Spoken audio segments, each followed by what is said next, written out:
Hey,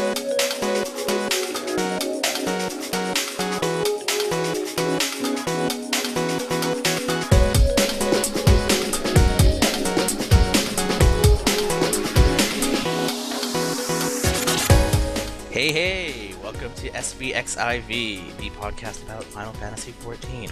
I'll be your host today. This is Cirri. Hello. We're running a short staff today because Cal is sick and so is Oro, but we do have Jeff. Yay. And we have Joe. Hello. So, this cast might seem a little negative because that's what we found on Reddit and forums, but that's what we're going to talk about. Apparently there are a lot of complaints out there about state of game, and we want to address some of those points that have been brought up. Welcome to Season 3, Episode 22. Didn't I say that?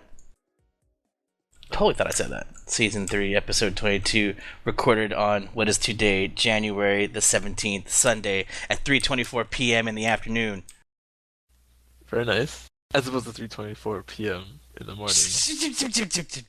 Don't worry. I do that all the time. I do AM in the morning all the time, so PM in the afternoon is just the other side of the coin. True.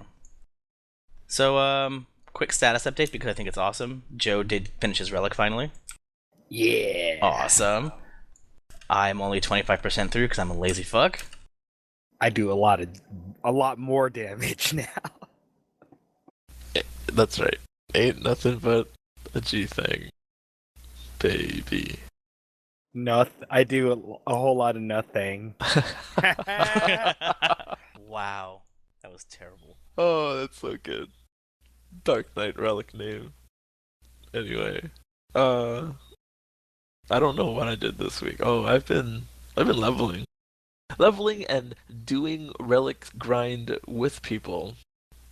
So Progress towards it whenever start doing it. Yeah, for sure. If in the event I want to do one, I have a good little head start. Good. I'm probably a third of the way there now. I think I'm at like 20 some odd pieces or something like that. Holy shit! Just with all the random hunts, all the Alex runs, all the SO runs, blah blah blah. Have you been spending it on the items? Yeah.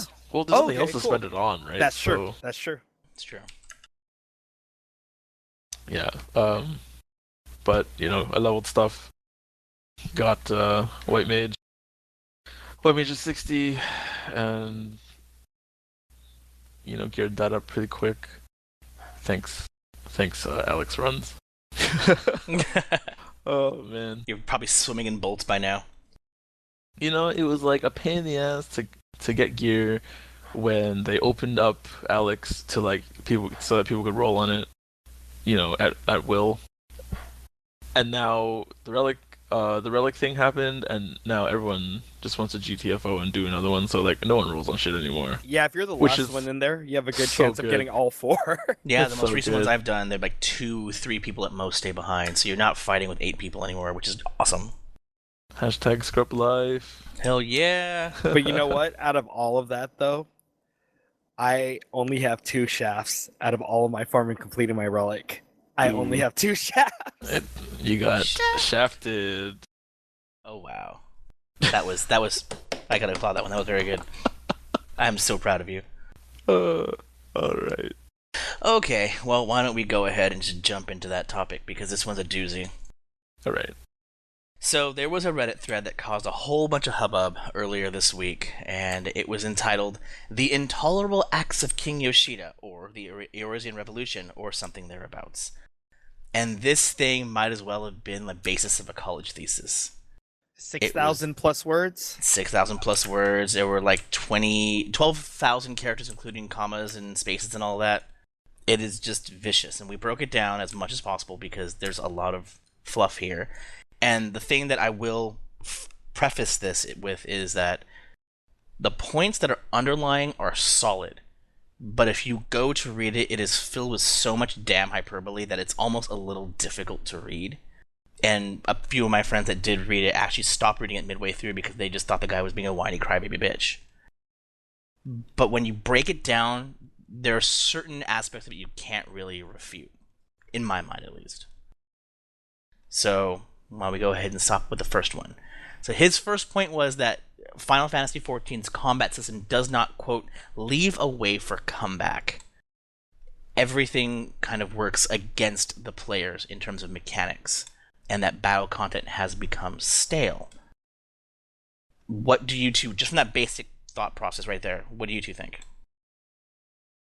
I can see where he's coming from, because he brought a lot of examples from 11, which would be I guess, the best thing to compare it to, because this is like the successor of it. And being able to, like, what is it, chain spell stun a mob, but you can only use it every 2 hours and stuff like that. It was like really cool that we were able to figure out cool ways to like come back, or friggin' what was it, sleep, Jeff was asleep got 2, and then everybody rests and try to get like mana back and like health and stuff like that, Yeah. right? No, that's for sure. It was like that, oh shit, someone hit a darter in Dragon's Airy and it linked everything. Black Mage, Black Mage runs in and sleep got 2, and we just pick off things one by one. But there were ways to recover, if shit hit the fan. And like the thread was saying was that you kind of just have to wipe it up. Remember how many times we run into the wall, we pressed the wrong cooldown, run into the wall, or this cooldown's not up, run into the wall, stuff like that. Right? It's like tank died, all right, wipe. Yeah. That's totally valid. Now, me personally, I disagree with the comparison to 11 because I think the two games are very much apples and oranges. For sure. I think it's very much a comparison to things like WoW and other theme park MMOs that kind of follow that same battle content style. And I'll admit that there is a vast similarity between the two. Like, this definitely does feel like WoW, and there were a lot of instances in that game where you were kind of in a position where if you fucked up, you were done. But in early versions of WoW, you had all this glut of skills, and there were a lot of ways to kind of be creative with the skills. And like you said, using Sleepga to kind of rest. There were things along that line, but not to that extreme. But intelligent, creative players were able to make interesting plays within a dungeon. What this guy's saying is that the only time you get to do things like that are during pre-planned points of ease in the content, where everything is, you're running for your life at all times, and it's only during these succinct spots or phases are you able to push DPS like crazy. Or the lack of the Bard Limit Break 3, which was very, very interesting. How many times did a Bard actually get to save the party when the healers go down because they have too much aggro? Yeah, that shit was super clutch. Yeah, Okay. and it's like, and that's a minor thing, to be fair, but like Joe and I were talking about prior, and this guy mentions as well, even limit breaks, which are kind of like gambit skills or whatever, are scripted now. You use it at this point because of X. You use a tank limit break at this point to prevent damage. They're almost folded into the content now. Yeah, they're a big cooldown. So, I mean, okay, so I get that. What I don't know about is stuff like what WoW did, or what other games did in terms of what he's talking about. Like, for example, he says there's ways through things like resource denial, right, to the boss to prevent bosses from doing things. There's many occasions, or there's many sort of ways to sort of see that in this game, 14, that is. So I don't know why he says that there's no resource denial, but then again, what do you consider as resource denial then at that Well, point? that's like I said, that is him being hyperbolic. There Yeah. are instances of resource denial. It's just they're so few and far between. No, there's plenty. It's just none in endgame. Like, And there's, that's the thing, know- and that comes back to another point later. But yeah, you are correct. Like, through the leveling process, through like the mid-core content, there's all kinds of spots where you get to deny the boss to do things. yeah. Like, anytime, like, oh, I don't know, first boss in Somal is the Rafflesia, right, I think? Mm-hmm. That the bees come in. Don't let them eat the bees. Don't let the Void Ark second boss Sawtooth eat the bees. Don't or Leviathan, for example, kill the spoons before things happen, so that you gain. I mean, like it's kind of like resource gain for you like at that point. Uh, but you have to kill the spoons for Leviathan to charge the elemental thingamabobber. Uh, things like that, or you not die to prevent limit break build up in Thornton, for example. So there's a lot of things like that that I see that are like akin to resource denial. Um, you can die in Thornton. It's just later on it'll bite you in the ass because their limit break would do more damage, or their ultimate end move does more damage. Just things like that. I don't know. Am I wrong to think that No, you're those not. are And I very much, like I said, resource denial exists in this game. He just wants it to be more, how to put it, like more crippling? applicable, more crippling and more applicable at all times, where a player who is highly skilled can exploit that. And that has happened in other games where if you know like what the boss is going to do at a given time, you can use it to your advantage and prevent them from even doing damage to the party. Now, I don't know if that is a smart design philosophy. I personally don't like that design philosophy because it means that there's a disparity between truly high skilled people and lower skilled people. But by the same token, it basically rewards somebody who knows what they're doing. Yeah, dude. I get it. I mean, Yeah. that's fair enough. Yeah, There's so like he I said, wants you it to said be there's nothing more like that. prevalent in this game. And I think that there needs to be a balance, and I think that in terms of denial, I think we struck a decent balance. As long as you're attentive, you can prevent the boss from doing things.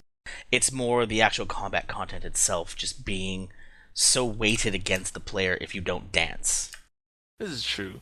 So like here here's an example of, I want to say, complaints from, I guess, the majority of players, or the lowest common denominator, because I remember Chimera, for example, or I remember Ifrit, very, very, very early 2.0 Ifrit, all being like resource denied, or what's that word? Like you could cripple them if you were a quote unquote skilled player, to basically nerf the whole fight, Stun eruption. just fucking stun everything, you know. Oh, and you Uh, could be blinded too, which was nice. so it was like Chimera was you stun the Rams, whatever, Ram voice. Voice, yeah. Or Yeah. silence it. ADS in Coil was, please silence heavy whatever. High God, voltage. high voltage. Yeah. Things like that were very prevalent in 2.0, and then they nerfed the fuck out of all that stuff. You know what was I weird don't about know that fight? why. Well, here I'll tell you why. I was in a party when it first got into Duty Finder. I was in a party as my monk because that was my main class in 2.0. Um, I was a monk with 3 bards and 2 paladin tanks, and I was like, Oh, that's all "Cool." the silences in the world. Guess who silenced it? What? Arm You. your Me, Arm of the Destroyer. Every 3rd global, I was the one silencing it. Jesus. Yeah, that's a pain in the ass. I don't know why. Like, we wiped, and I was like, nobody's fucking silencing this thing, and so I did it, and I was just like, really, the monk, out of all 6 of these or 5 of these other players who have silences, I had to use mine. So I had to like shit on my damage because I had to use Armor of the Destroyer, and then I had to like slow my rotation down so that I'm in coral form or Oppo form, just so I can get the silence to proc. Yeah, that And makes sense. that's the reason, because people, I don't know why they can't hit that button when they see the cast bar, or they refuse to. I don't know, but it became such a problem that they're just like, oh yeah, then you don't need to do it. Yeah, No, I agree. I agree as well. Like they even made it so that things like crowd control does nothing in this game. You can't, like, he talked about how crowd control lends to pretty much nothing. you you just put repos and sleep off your bar kind of thing. Actually, Yeah. I used repos when I was leveling white mage as a fake stun. Right? Because those were because I'm those are dope. 2.0 stuff, right? I think it's Exactly. just 2.0 stuff that can be slept, silent, stunned, and then moving forward, immunities, Mhm. Immunities. Oh, and it it's like resists. no, you can't do this because then if you, it's like, the community. If you can do something and make it super easy that way, that's going to be the so-called norm. And if that's too hard, people start becoming elitists and saying, "Why can't you do this?" And then, Exactly. wah. I pay my subscription. SE, why are players, not letting me do certain content? Therefore, let's make it immune so that people have to just fucking So you don't have power to deal with through it. it. You don't You have to know? deal with it, right? Or it's not you don't have to deal with it. It's now we have this mechanic and they have to adjust it so that they assume that you're eating all of it. So they have to adjust the damage. Things like high voltage got nerfed so that the additional effect paralyze that happened from it. You could Isuna leeches Oh, or before you whatever. couldn't. Before You're it right. was You're right. non-removable and much more potent. It turned into some like super weak paralyze that you could remove. So this whole principle here actually happened back in from vanilla to burning to, oh god, what was that? Wrath. Wrath. Yeah. So way back when CC was direly important in World of Warcraft. You would pull a group and you would have to, sheep one and then sleep another and then, Yeah, polymorph. I Yeah, remember that polymorph. shit. And you'd work your way down, the kill order. With the advent of Burning Crusade and as people got more gear, it turned into speedruns, kind of like what we have now, where you basically pull as far as you can possibly do and then just AoE everything down. And in Wrath, that became so, I guess, the norm that when Cataclysm finally released, Blizzard decided they needed to fix that. And they readjusted how mobs actually hit and what their skills were like so that CC became useful again. And I feel like right now we're in the Wrath mentality where, CC has been forgotten about and we're just running down the street until we hit the end cap of the dungeon and then just blowing everything up and continuing down the line. And my hope is that in future expansion they realize that they need to actually bring back the methodical, I guess, CC nature of combat. Did you raid in Wrath? Yes. I did 25 men next. Was Okay. that what it was? Was that what it was called? Well, there was also a 25-man Ice Crown Citadel.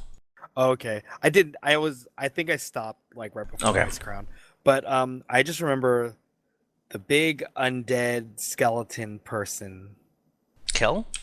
I think so. KT? But yeah, you would have to have the stun rotations and you would be like on vent and be like, okay, rogue uses theirs first, and then since I was a death knight, I had strangulate, and then you had to call out, oh, mine's up, so I can go next, and it was really important to have that coordination with a group, Yeah. as opposed to just hitting your rotation. And that's very derivative of old EverQuest style rating, where you had like your macro cooldowns with exact timers.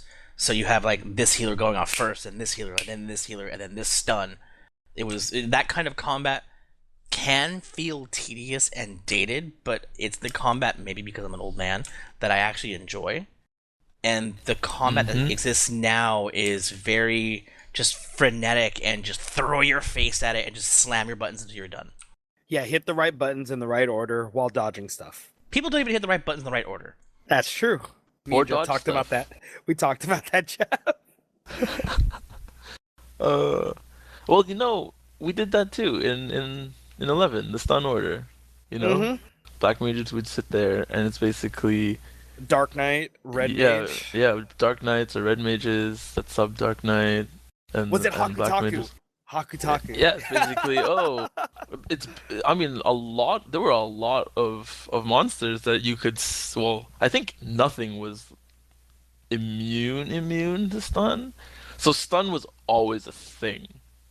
And it's just, do I have a stun? What am I going to do when this thing is casting Flare or Farga 4 or Farga 3? Yeah. Tiamat and Suzaku and God, Yeah. a lot of friggin' enemies is like that's a red mage you had to have Dark Knight 37 so you can have sub for stun and all of that stuff. So we have none of that in this game. Pretty much. At least not anymore. I do remember something similar to that, by the way. Doing Chimera and ADS. Like, that was real fun. Calling out your silences and your stuns? Well, basically, it's like, mine's up. Like, we did that. My group that I started this game with, we had silence/stun rotations because of those abilities that could be silenced or stunned. Yeah. The off tank in what's it called? The off tank in Ifrit was the stun bitch back in the day. Yep, have brutal swing or your shield bash ready to just hit it. Yeah. So really, they had it. I can only imagine why they took it out, and I'm more than willing to bet on it being something... Ease of use for everybody? Yeah, basically accessibility. Well, they gave Machinist it shares a cooldown, right, Cirri? It does. So you have a stun, and a silence, and it's like most people, like for example, my brother, he was like, "Oh, it's just part of my rotation, and I just use it." Well, yeah, Ninja's in the same position. Same with Ninja, right? Yeah. Yeah, you just use it. Same as monks too. Now they just use shoulder tackle and steel peak. They use it off cooldown. To be fair, Dragoons have always done that with their leg sweep. Yep. Like that's always been part of their rotation. So like when you were doing stuff that required stuns, and you're a paladin, you try and stun and it has immunity, you're yelling at your Dragoon. I remember that clearly. Well, and the immunity thing only came because people were actually exploiting the stun lock. Yeah, like honestly, if it was a joke back in the day, hard mode, because none of the eruptions happened, basically. So, as someone who's playing, say, Black Mage, you literally didn't have to move because nothing targeted you, and if it did, it got stunned. It was quite ridiculous. It was still hard for people who couldn't DPS. It's like, great, now you can pay attention and stun. Now, do you have the DPS, in your I-50 gear or whatever, like, keep in mind, this is not face roll content at 2.0 launch. Yeah, that shit was hard. Yeah, and especially with lag, having to stun eruption made it so nice to be like, did I live? Yeah, because the server, that's right. The server move and the server lag improvements didn't happen until way later. Like what, 2.3? Well after all that content was useful. Let's put it that way. You could stun plumes too, right? For it? Yeah. Basically, you wanted to stun. You wanted to stun eruptions, the 3 eruptions, where it like targeted 3 people and targeted them 3 times. Mm-hmm. That was the reason why you stunned that, because it was just really annoying, and people didn't know where to run, and people would run into each other. But Plumes is like, full there's arena. Safe spots. Yeah, there's safe spots. Yeah. Full arena is close to Ifrit, etc. Yeah, this conversation right here is probably why all of that was even put into position. I mean, like you said, if you can't have a major mechanic of a primal go off and a black mage is able to sit there and do nothing, that's probably why. There needs to be a nice midpoint between the overbearing nature of CC and the underwhelming nature of CC we have currently. Yeah, I agree. I mean, it also depends on the person who's doing it. reaction time, right? Well, and that's just it. Is that I mean, this basically all comes down to understanding a fight and predictability. The problem is that predictability has led to his point two. So for point two, and this is something we have had many discussions about before, is that there seems to be almost a fear of failure from Yoshi and the staff, where every patch that comes out, no matter what, you know exactly what to expect except for the small fluff content. You know you're going to get 2 experts now rather than the 3 we used to get before. You know that if it's that patch, you're going to get the next part of your raid, or you're going to get the mid-tier content, which is face roll, and you're going to possibly get a new tombstone. And this pattern of development cycle has been going on since 2.2? Yep. 2.1? 2.1. Did 2.1 follow that same pattern? I don't remember. But Yep. we didn't know. Crystal. Well, yeah. There wasn't a pattern Basically, yet. 2.1 to 2.2 was the pattern that we have now. You know Like, what Then someone said 2.2 to me? to 2.3 is everything else. Someone actually basically. made a really funny point. Like, they're like, you know, Final Fantasy 14 is the Force Awakens, where they played it extremely safe, but it was predictable, but you can still enjoy it for what it is. Mhm. And I was like, that's actually a really fair point, because they played it, they didn't, do anything crazy with the story or anything. They kind of followed, episode 4, spoilers. Correct. And they did that where people were familiar with what's coming. They were like, oh, this reminds me of this, and like it's good and bad, because it's good because you get familiar with, like, I guess some certain mechanics, kind of like Thornton is a little bit of everything. Oh. And then you get the people like, oh, this is they even call in Thornton, they're like, you got the Shiva phase, you got the Ifrit jumps in Ravana, you got dive bombs, you don't even call them what they're called in that actual fight. You call them based off the mechanic you learned in the previous one.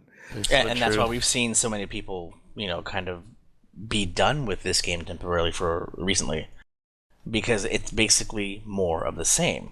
You almost know what is going to happen. You know what's going to happen. We know what to expect for 3.2, and there's nothing really shocking coming up in 3.2. Well, we'll also know what's going to come in 3.3. Exactly. And it feels like, even though we have that quote from Yoshi saying that they're going to, quote, try new content and please give it a whirl because they're not sure if it'll work, I haven't really seen new content of that Wasn't style. That Diadem? That's the next point. I don't want to push that yet. I don't want to go to that yet. But that's correct. Diadem was their new content, and we'll talk about that in a little bit.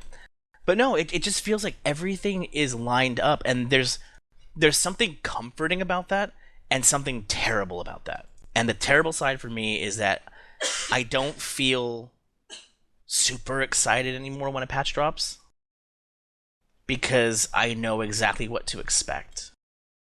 Well, I mean, in the grand scheme of things, you know what to expect, but like, Yeah, running into Void Ark for the first time and going, oh, I wonder what this boss does, I wonder what this boss does, is kind of neat still. Oh, to definitely. Me. For example, I mean, after the 50 billion, even after the second Void Ark, I already got tired of it. But the first time around, it's pretty awesome. The same goes for almost any other fight in the game that they release. It's sort of neat to see what it's like. Yeah, and it's not until that newness wears off that you actually start to kind of go, oh, okay, I know what this is now. Right. But I mean, the predictability of what type of content is coming out. I still don't understand why people don't know that pattern. Like, people are like, I wonder if they're going to do this next. And it's like, no, they're doing this next patch. It's like 3.1's coming out. Well, 3.1 is the catch-up one. They're not introducing a new Alex Savage. What the fuck are you guys talking about? Like, I've talked to people who are like speculating that they're going to do XYZ, and I'm like, or XYZ, and I'm like, Zed. no, I like Zed better. No, that's not what they're doing. They're doing this. How do you know? They never said anything. Because when have they not I play done this that? game. Well, and here's the thing to think about with that, and I'll roll you back with that. 2.0 was good, but it was not popular because it still had the stigma of 1.0. Mhm. And it really wasn't until about 2.3, damn near 2.4, that people got on the train. That's fine. Because So- everything was new and fresh. So, yeah, so to them, this pattern is just establishing itself. Because they got 2.4, 2.5, 3.1, 3.0, 3.1. Well, that's right. Well, they got a bunch of ridiculous patches in 2.5, 2.5, and then 2.55, 2.51, Yeah. 2. Whatever. So for You them, remember people there's were a little bit more overwhelmed. variety. People Yeah. were they were like, "Whoa, what do I do? Like, where do There's I still- start?" I've still seen people say shit like that on Reddit for the Heavens Award. It's like, I just started. Holy shit, so much shit to do. There is a lot of stuff to do because you have to do all the 2.0 content. You have to do all the 3.0 content, level to 60, and then you have like fucking three primals to never get through because no one plays this game anymore. And then you have Void Arc that you're probably going to get really frustrated with after the 7 billionth time. And Alex normal mode that people are not telling you what to do because you're new and just hoping that you know what's going on because they're farming their fucking relics and they're not going to wait for you. Nope. That happened. We see That's I got happened happy. so I get happy. I see the bonus, and I don't say shit. yeah. It's just I tried. Let's and hope the that poll happens we mid-typing. let's hope that we face roll this with that. Hopefully it's one person and not like 5 of these people are fucking new. But like I've joined a group where this super mediocre black mage just like runs in and like finishes casting fire just as like the ready check pops up on my screen from the tank, and then it's like, well, let's not heal this person and kill him, and we end up pretty much spending like 3 minutes on Faust in Alex normal, and the black mage just bitches is like, aren't you all fucking doing your relic, god damn it, and just like blames everyone for his hastiness. Things like that are happening, and you're anyway, it's way off topic, but No, it kind of ties in. there's a lot of stuff to do. There still, is. just But I think that not what you were talking about there is actually derivative of the fact that you have this kind of stale progress in terms of patches. Because people, they know what to expect. They know what they need to burn through, what they can put to the side, what they can ignore. Like, I'll admit, we're how far into patch 3. What is this? 1.5 or whatever? And I still haven't done Scholastic. Because I know what kind of content it is, and it's something I can put off at a later date. Oh shit, I've not done that yet. See? Either. So it's like just by understanding the patch cycle, people are able to prioritize what they feel is more important to themselves, and that's not a bad thing. But it leads to bad instances. It leads to bad instances, like what you were just talking about there, where people who are trying to like get through content are now being paired with people who are just trying to burn through content. So you have this disparity between people who are longtime players and new players. That's true because I feel like it's that's gonna happen regardless. I can see that. Like the whole, you guys seen like people carrying people, and it kind of sucks for that new person because they're not going to be told because they're getting carried. They're just like, just die or don't even zone in, and the 7 of us are just using you for tombs. And I mean, like, I was a part of that. I got my brother through all the EX primals, and I kind of was just like, oh yeah, just be careful of this. But other times it was kind of like, yeah, just attack whatever everybody else is attacking. And I mean, we cleared everything, and he didn't even like learn really much about those fights at all. That's a terrible thing, though. Too, like for me personally, when I do a fight and I'm like, I don't know what happened. Yeah, it sucks. It really feels sucks. bad. But I feel like this whole, cycle accelerates that process faster than it used to be. Probably, because content is so easy now. relatively. Correct. Because like Garuda was rough, Ifrit was rough, Titan was rough, even at max item level. Yes, I agree. You know what I mean? For that level. Now when you're at 210 doing Ravana EX or Bismarck or even Alex normal, because that's supposed to be sort of like the Entry level. de facto. Well, no, actually, it's the de facto like sort of hard modes, you know, of yesteryear. That stuff is like you can not know what you're doing and just randomly push buttons and win. Mm-hmm. And then it's more, and that's like at a minimum eye level. Now imagine when you're at a maximum eye level. Like I am. You know, it's just like you can now just sit there and auto attack. No, not literally, but Joe can. Yeah, he can sit there and do no song, no song. I can do no thing. No thing. No thing. Oh man, but you know, like I think content has been very much dumbed down pretty much over all the patches. It has, and it gets easier and I don't easier. know if that's good or bad. Like I literally don't know if it's good or bad because I can't see into the future. But hopefully something changes. Yeah, I agree, and I kind of want to. I'm gonna stop you there only because I think that the path that you're going down actually goes to point 4 a little bit. Yeah, We'll so go I'm gonna go. We'll go back to point 4. Yeah. So no, I mean, well, point 3 is next, and that was unfortunately something we touched earlier on, and that was the diadem. That's right. So, diadem, the guy feels, and he's not wrong, is that it is, quote, cold proof of Yoshida's lack of vision. And I don't know whether I agree with that statement or not, because like we've talked about in the past, Diadem was a place that was loose, Wild West, go nuts, but it was almost an apology for the hierarchy of gear and progression. Because of Alexander Savage being so difficult and unrewarding, that Diadem came in as a way to get people caught up to gear so when they go in the next path they're not too far behind. That's how it lives in my head. That's how it lives in my head too. Same as me. But there are aspects of it that this guy feels are actually really fucking stupid, and he's not wrong.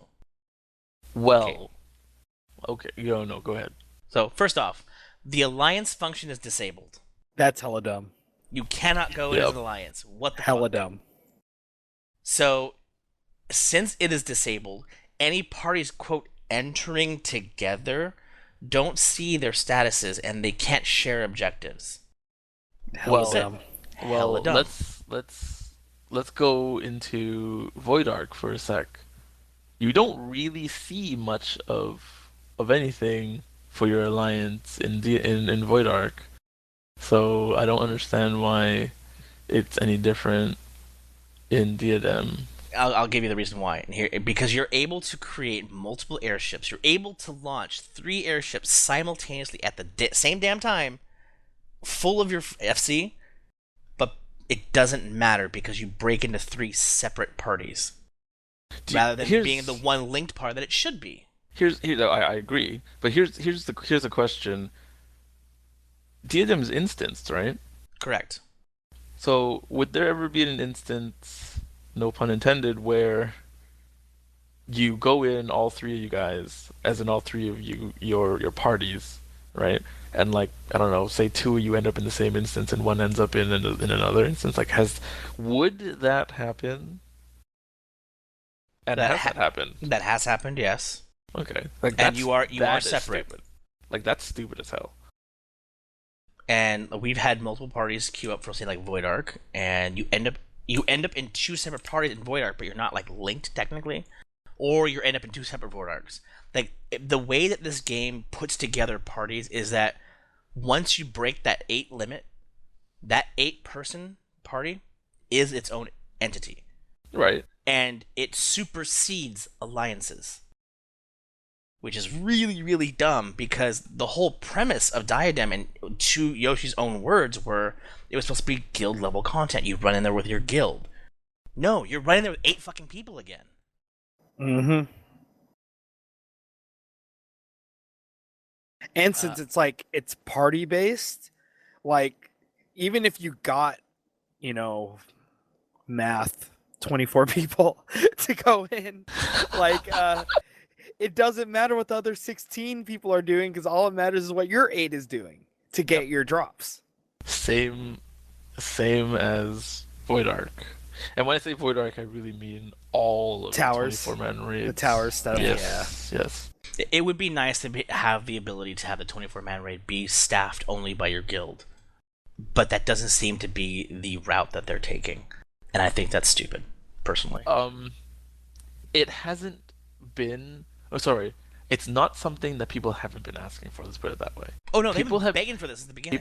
People, yeah, exactly. And Odin and Behemoth, S ranks, all that shit. For example, I believe that Diadem was supposed to be like the coming of that content, but it wasn't. I mean, stop me if I'm wrong, but no, it's not. I swear that that was Yoshida the intent. was like, Yoshida was like, you can go with your whole FC, man. That's what I heard. That's what I understood. That's what he made me believe. That's exactly what I heard too. Okay, so I'm not crazy, but you see, Yoshida also recognizes that he fucked up hardcore in Diadem. Like, he even apologized for it. Yeah, he did. In the last live letter, I believe, he's just like, man, fucking sorry about Diadem. We have... Like, he basically said himself as well that... Yeah, we, as SE, had no idea what we were doing. Or rather, this is new territory for us, and we're still learning. Was... I think more along the lines of what they said, but paraphrasing, right? The dude who wrote the post pretty much nailed it on the head. He probably saw that, and this is why he wrote about it. Yeah, it's we've talked about Diadem and its flaws and its potential before. Could have been so cool. And I think it has the room to be better. I have a feeling that it's going to be kind of evolved content, and the next time we see it, it's going to be more... He's already says more structured. I think that, the other thing that he mentions here is the mixing of Disciples of Land and Disciples of War and Magic together. That's not the smartest thing in a pug setting. If it was truly guild content, and we were able to staff all 24 people, it would not matter if Gatherers came. Because we could say, hey, swap to a war because an S rank just popped or a star just popped. Get over here real quick. They would do that. But when you do that in a pug setting, you're basically telling somebody else what to do with their subscription, and they get super offended. They say, fuck you, I do whatever the fuck I want because I pay my sub and I can play however the way I want to play. So they're doing what they want to do, and that's totally fine by them, but it almost penalizes the party because you may not get treasure chest on S ranks, blah, blah, blah, blah, blah. It's just everything about that just seemed half-baked. And this is nothing that we haven't said before. Yep. Yeah, we've had a long discussion on Diadem already. And I got so excited because of Brachiosaur, because it was a throwback to 6. And he is just as buff as he was in 6, though, which I do like. If not buffer. He does do the moves that I expected him to do from 6, which is nice. But, it's just an irritating fight. Now you don't want to see him anymore. Yeah, it's not a fun fight. It's not like, oh shit, we have to kill No, it's like, fuck! Brachiosaur popped. Yeah, exactly. Rip my durability. But I don't want to sit here and talk about Diadem too much. We killed this point backwards and forwards, and honestly, the majority of what he says, I honestly agree with. Horse and dead and beating. Exactly. But the thing that I take most umbrage with is the fact that it was supposed to be our mid-core content. It was supposed to be the way that people who were not bleeding edge raiders were able to kind of get gear to kind of push themselves forward. And this is his point 4, is that mid-tier content is not being produced in the same manner as fluff or hardcore. Do you guys get that, or do I need to go, kind of explain further? I disagree. Okay, then go ahead, please. I disagree because one patch is for mid tier and one patch is for high end. Like, and Diadem came in as a I guess afterthought, also for mid core, and it is for the mid core. Let's put it this way, because what high end gear do you need to go into it? You know, like, if you can't meet the DPS check for hard, go in normal. If you can't meet a DPS check for normal, go in go into easy mode. Was this the same point in his essay where he was talking about that there should be like more tiers than there are? Yes, Okay. and that's what that's the point where I'm getting to. Okay, Because that's right, actually, because you don't, like, right now the only sort of easy, medium, hard, mid-tier content we have is Diadem, and it sucks. So Yes. I guess never mind, because SE lumps mid-tiers into one gigantic, which is supposed to be Void Arc, right? yeah. And, well, no. What I mean is, they make content that is, I guess, if you grade it on a bell curve, the majority, like 70% of people would pass, kind of thing. Mm-hmm. Gotcha. And that's what they're doing, instead of making content for, the flunkies, making content for the Bs, making content for the C minuses. They're just like, well, you need like a C minus to pass, and that's at about this level. Let's just put that content out and make the flunkies try harder, and make, the A+ students face roll this shit. Yeah. That's what they're doing for mid-core. Yeah, so there's no room for the B players where they're not bleeding edge content ready, but they're clearly above, like, Void Arc or something.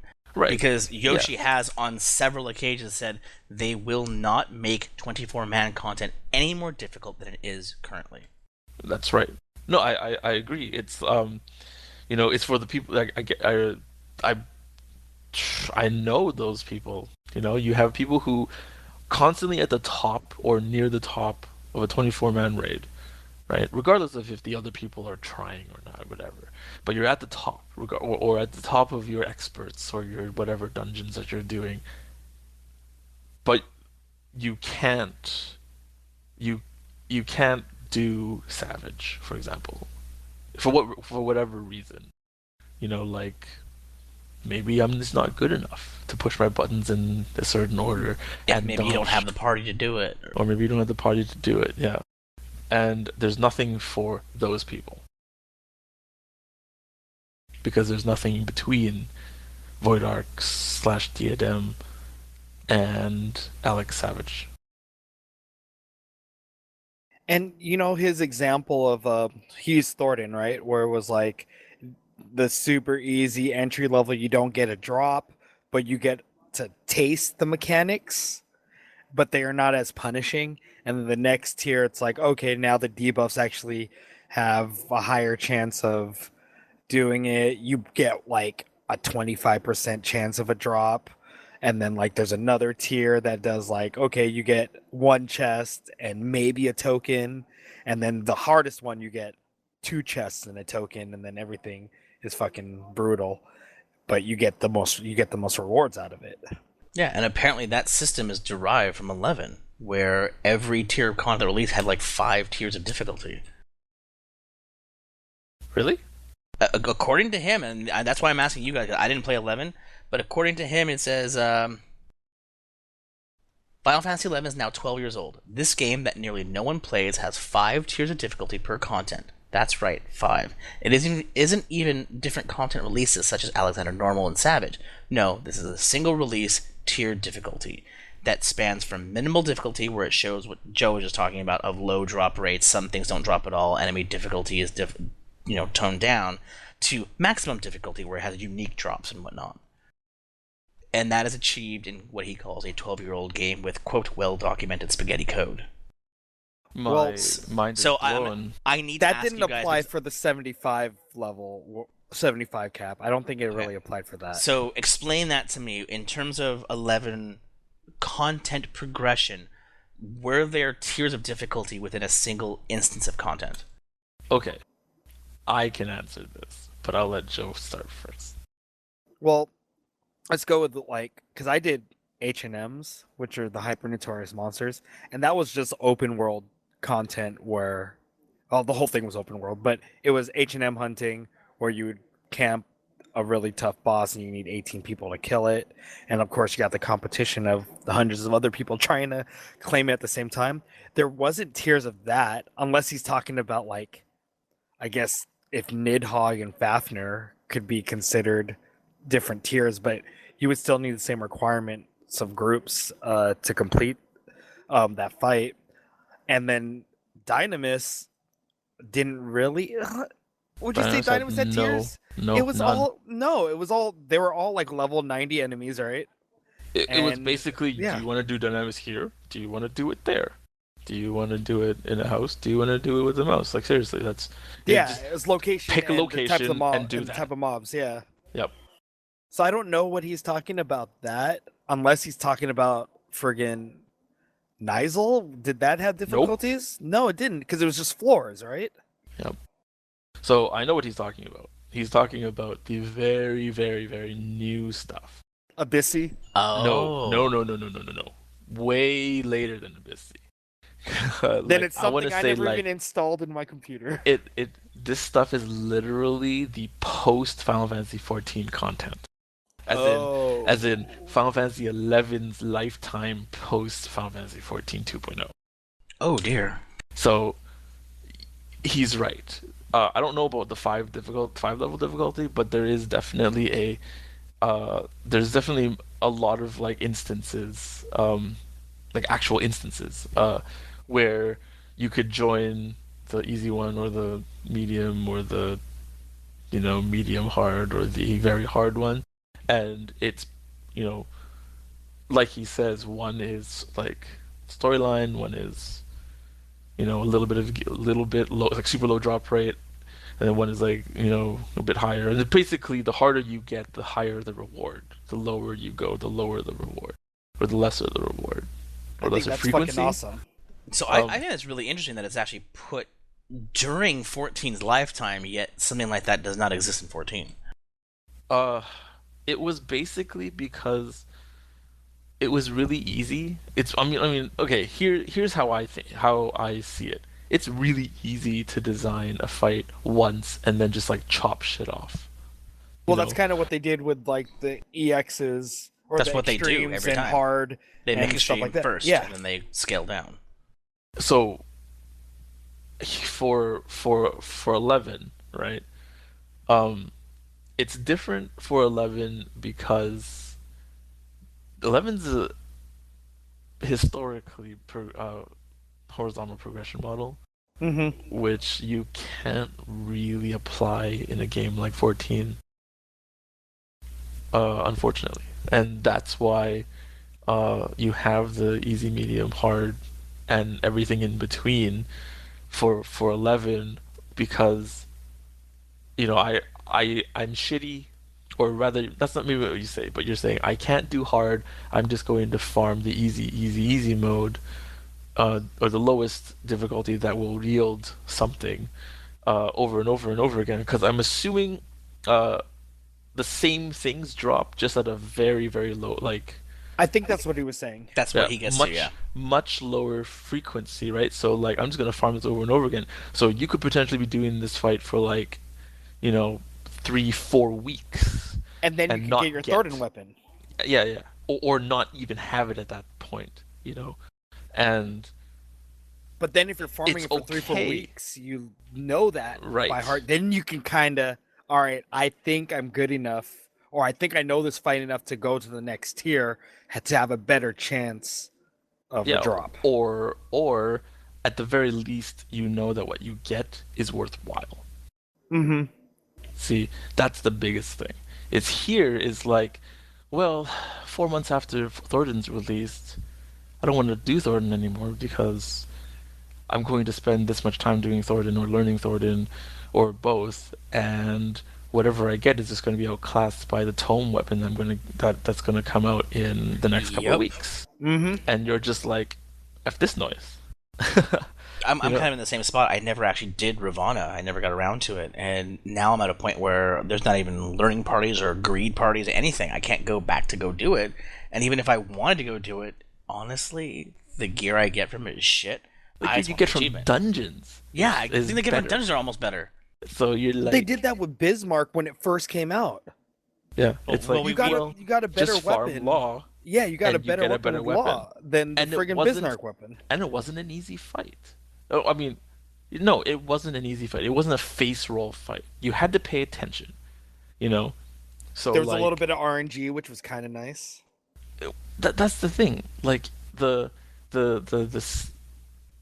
difficulty to reward ratio was so skewed for Bismarck. Now, I'm not saying Bismarck is like a fucking ridiculously hard fight. It's just, for what it is, and compared to the other content that gave you other things when Bismarck came out, it was harder than it should have been.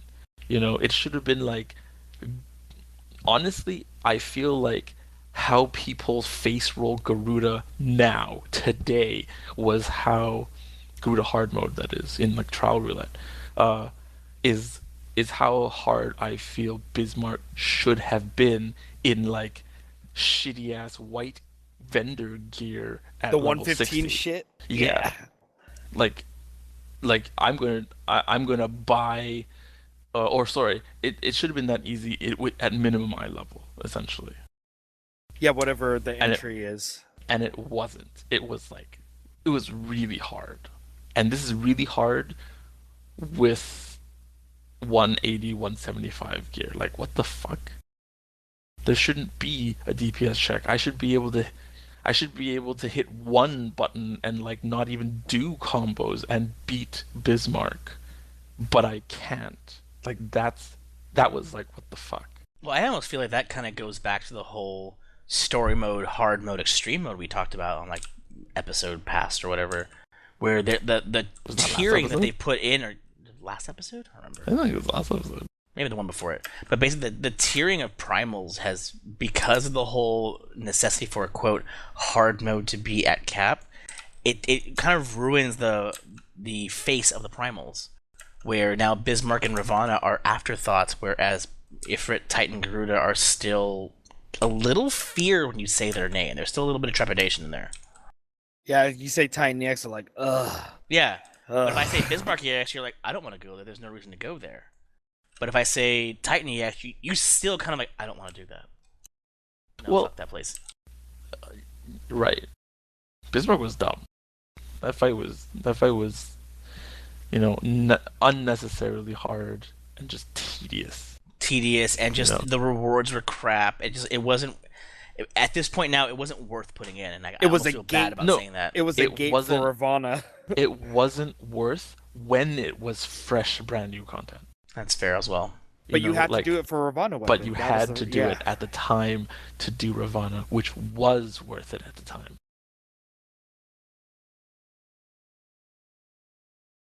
So moving right along. Yeah.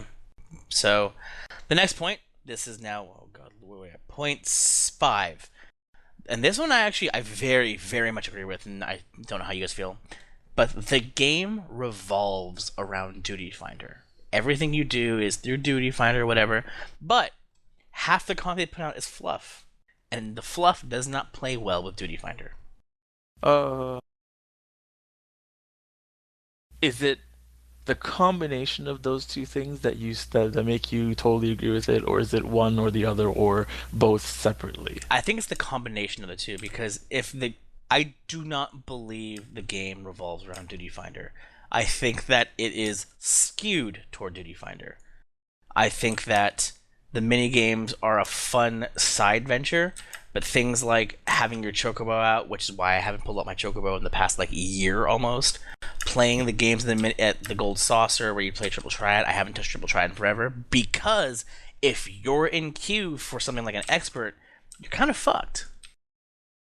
Meanwhile, Speaking of my which, chocobo congrats is on 20. I was gonna say congrats on 20 chocobo. Yeah, no, congrats to you, but I never pull my chocobo out because the time that I play, I'm always doing something. I'm always like ending up in a dungeon, or I'm running around doing something very specific, where I should not have my chocobo out, or I should not be doing any of these fluff things because those fluff pieces of content prevent me from eventually getting to where I want to go. Okay, that makes more sense. That makes a lot of sense because I didn't really know what fluff content meant. Because I thought fluff content as in like the Hildebrand dungeons, you know. Like no, that to me is fluff content. Already. And that also counts as, but it is more in the mini Duty Finder. games. So okay, that makes sense. Also, the entirety of the Gold Saucer, which we've talked about several occasions, being a little, silly at times. I have no interest in Gold Saucer at all. Anyway,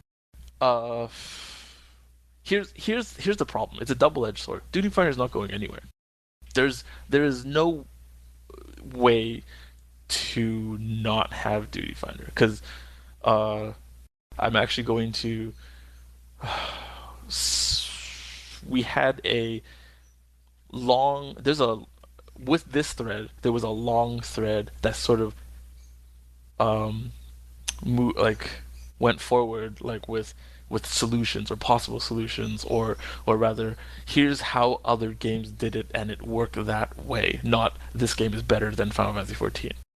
And one of the things was, well, there's no real sort of server what's that called, cohesion, there's no server community, and a lot of people blamed Duty Finder because Duty Finder basically does the cross-server thing, right?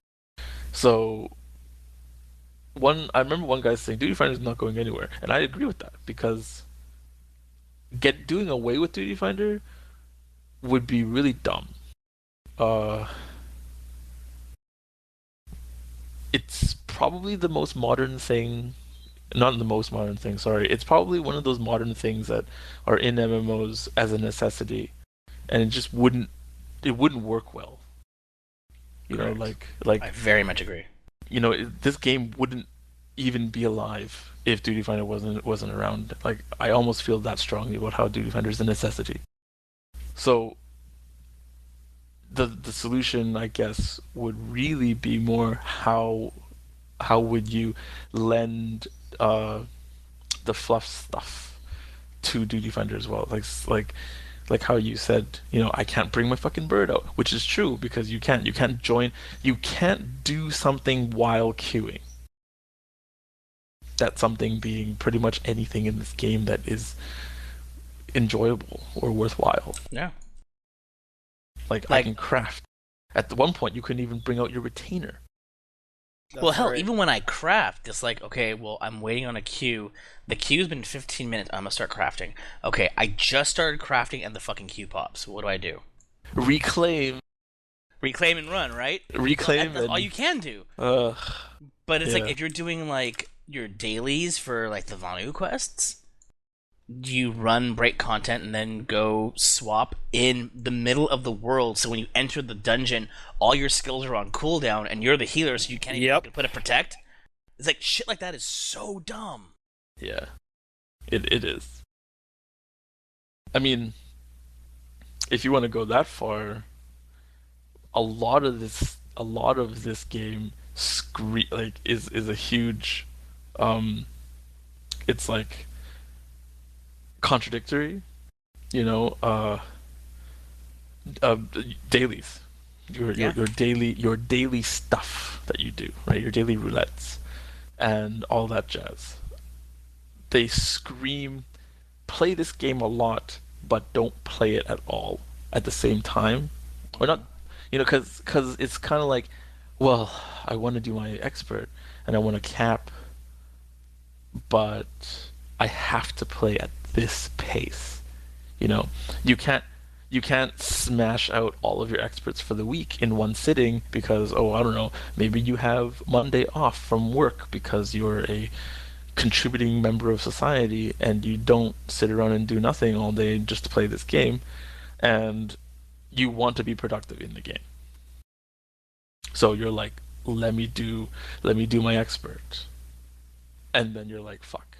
Now I have to get tomes much slower because I wasted my one bonus for the day that doesn't even carry over. It's I gotta like, ask you something. What's up? Do you think they should do like for roulettes, the daily roulettes? Just let you stack. You have 7 every Tuesday, and you can burn those 7 However you wish. whenever you wish. But then after you burn 7, it's just a roulette you don't get the bonuses. Well, it's basically it's basically the roulettes as you do them nowadays after the first one. Exactly right. Do you think they should do that? I think that would be a great idea. I don't know I if think that they would be should, fucking cool. But yes. But then do you think that would make people play less, though? It would make people play less because people would burn it in a single shot. So Tuesdays. here's how I look at it. It's beneficial because it means that people are going to knock out shit ASAP, and they're not going to be around later in the week. Now, what that means is that it's going to be less server load later in the week, but the problem is that the people who want to get their experts or whatever done later in the week have a smaller pool to draw from. Well, you could do another thing. You get one token or one duty roulette token a day. You accumulate them up. like fucking leaves, right? You stock up leaves and you can blow them all at the end of the week. And that would be fantastic. Or you say for example, you're working late Monday, you can't get home, and the last thing you want to do after getting home after like a 12-hour shift is fucking do your expert. So you're like, fuck it, I'll go tomorrow. And then tomorrow you can do 2 experts because you missed yesterday's. For example. Like that would also be something that lends to how this game, how Duty Finder could be improved. Like it's unfortunate that this game revolves around Duty Finder, but that's not going to change. But the thing you can change is how Duty Finder works, and some things like that, where your duties are either queued, you either get an allotment or they're backlogged, whatever. It would be a great solution. Yeah, I think the backlogging solution is better than the front loading. Personally, it's fine with me either way. Yeah. But what I think it's very much important that you don't get rid of Duty Finder. The game, like you said, have said on several occasions, caters to the lowest common denominator, and the lowest common denominator does not have the time to spam. Right. So, and that's why Duty Finder exists, because, and I'm sure you guys can attest to this, in 11, you had the sitting in, whatever city and just waiting for a party, begging for a party. Begging. I don't call that server community. I call that just sad, pathetic begging. Exactly. Server community comes from interaction, and if you don't have a server community because you feel that Duty Finder is the problem, I have a tendency to disagree. I think if you put yourself out there and actually talk with your neighbors in your free company house, or just the people that you meet in out in the world, maybe you'll create a server party that way. There's outside venues to create server community. No, you're right. But Duty Finder exists to streamline content and help people and prevent them from sitting around doing nothing and killing their time, because the person who sits around and waits 2 hours for a party is not going to stay to play. I waited 9 hours once. And that's disgusting. Meanwhile, 11 has and still uses this system 12 years later, 14 years later. I don't even remember how many years. It's crazy. Can I make a quick interjection real quick? Go ahead. Yeah, go ahead. I just got an email that we have a new Patreon. Can I shout them out right now since I just got that email? Yeah. So, Dustin, I won't say your last name, but thanks, Dustin. S. Yes, Dustin S. Thank you for pledging. See, I don't know that. I don't get these damn emails anymore. It means a lot to us. It does, and you didn't do the entry level one, so Thank you. Yeah, seriously, bro. Thank you so much. It's super awesome. I'm still shocked that people actually want to give us money for this stuff. Indeed. Me too. I'm just sitting here drinking and ranting, and people actually give a shit, and that's really cool. That's true.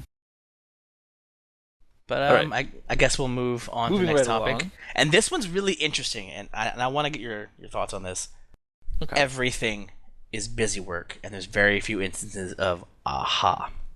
It's a really generic statement to make, and I was sitting here reading what he said, and it all comes down. This is back to the battle system, so this really ties back into point 1, and I think that him separating 1 and 6 is stupid. I think they're the same intrinsic point. Because his whole mentality is that in 2.0, if you were out there and you were DPSing, whatever, and you skipped out on a fire starter proc, use that as an example, not too bad, you can use it again later. You're good. But what's happened now is the classes are all evolved to a point where if you are not optimally hitting your timers on your buttons, or you're not keeping up certain effects, you're penalized severely for not doing so. And the examples he gives are Blood of the Dragon, Enochian, the refresh on Sidewinder. For Machinist, it's not using reload every time. Oh, I hit my lines. Oops. It's not using reload every second or every minute. Things like that, where in 2.0, the effect to your DPS would be, exist, but it's not drastic. Monks it was. Yeah. In 3.0, or shit, even in 3.0, if a monk drops, what is it called? Grease Lightning? You're Grease fucked. Lightning. Your DPS just took a shit. Yep. If a black mage drops a Nokian, their DPS is going to take a hit. And it's pretty vicious in that respect. Okay. I disagree, because it's always been like that. It's just that monks, when you lost Grease Lightning, even in 2.0, you're everyone, like, ask any monk who played 2.0, they're just like, well, fuck. Well, fuck. Well, Yep. fuck. Oh, Every it time, jumped. this thing fucking disappeared. Rip my Grease Lightning. Fuck my life.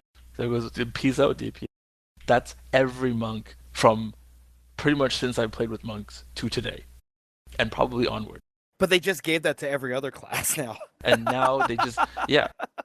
But I you see disagree with here- that being the optimal decision. Is, well, monks have it, so everyone else should have it. it's Right? well, I don't think. Wait, is that No, what you you're- guys think is right? Like that's No, I what don't- needs to happen? No, I don't think it's right. Okay, I don't it's think like, that's all I care It's like, about. how does it feel? That's how I feel when it happens, when I see like the Dragoon with its fucking shit, and then it jumps. I'm like, ah. My Blood of the Dragon dropped. Oh, bring it back up, jerk. No, that is okay. So that I agree shouldn't be the norm, but however, doing something like missing a GCD is still penalizing. Period. Correct. I mean, it took me a while because I don't, constantly focus on small things. But when we were working on things like how do we get more DPS, how do we do this, blah blah blah, in certain fights, it boiled down to uptime.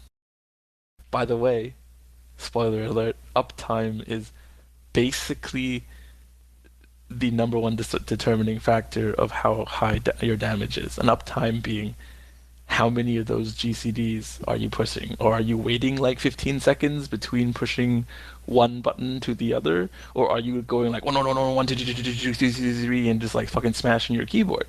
Because That's how I play. Because if you want to be good, it's got to be the 1, 2, 3 kind of thing. And if you can't do that, won't do that, refuse to, whatever, for whatever reason, you suffer. You suffer in 2.0. You suffer in 2.1, and I'm going to say 2.2 and all the way up to today, and probably moving forward. Anytime you stop doing stuff, you suffer, and you're penalized for it. Hey Jeff, do you get like the placebo effect? You too, Sir. Do you guys get the placebo effect that you do more damage if you're pressing the buttons harder? 'Cause Yep. I do. No, not just press the button harder and faster. Right? No, Hold I on. feel like my numbers are going up higher.